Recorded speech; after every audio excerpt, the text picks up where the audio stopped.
You are looking at a deadly fire raging through a banquet hall in northern Iraq. It happened during a wedding reception. More than 100 people died and 150 others were injured. The cause of the fire is unknown. And reporter Rebecca Collard is tracking this story for us. She joins us now live. So Rebecca, you've been in contact with people in the region who had relatives in that hall. What are they telling you?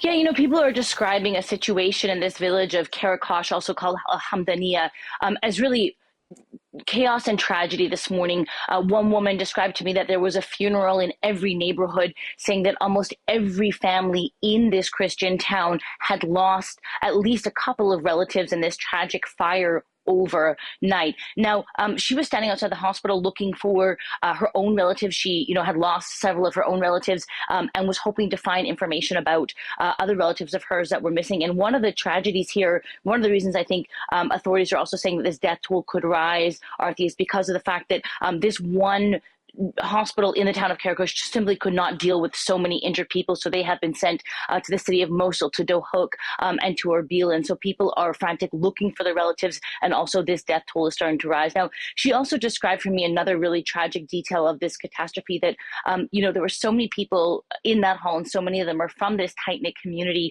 that this morning she was receiving these images of charred bodies and people asking her if she could identify those bodies. So let's listen to what she had to say about that. We lost children. Just imagine, I couldn't see the children. They sent me the pictures. I couldn't see the children. They were totally burned.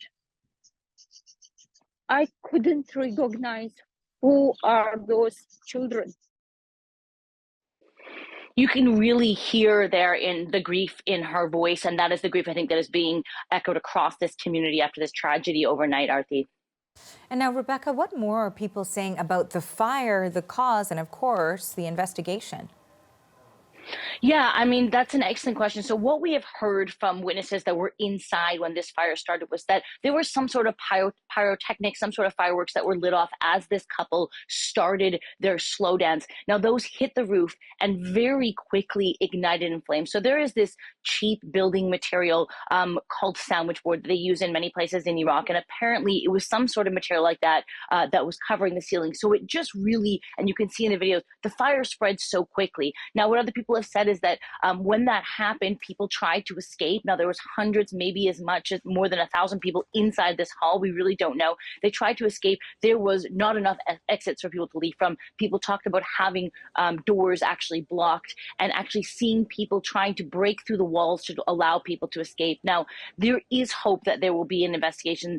The government has promised an investigation. It has also promised, Arthi, to arrest the owner of this hall. But I'll say two things about that. First of all, this is, and I reported from this part of Iraq a lot, this sort of situation is not one incident. It is a structural problem that people were talking about today, that there is not enough safety standards, that the safety standards that are in place are not abided by. And so because of those reasons, I think this tragedy is really indicative of a much bigger problem in that area. And the last thing is, in regards to the investigation, of course, there's hope that people will be brought to justice for this tragedy. But I also know that because of the high levels of corruption and nepotism in Iraq, I think people are very skeptical that justice will really be served for the large number of victims that have died in this tragedy, Arthi. Thank you for this, Rebecca. That is reporter Rebecca Collard in Berlin.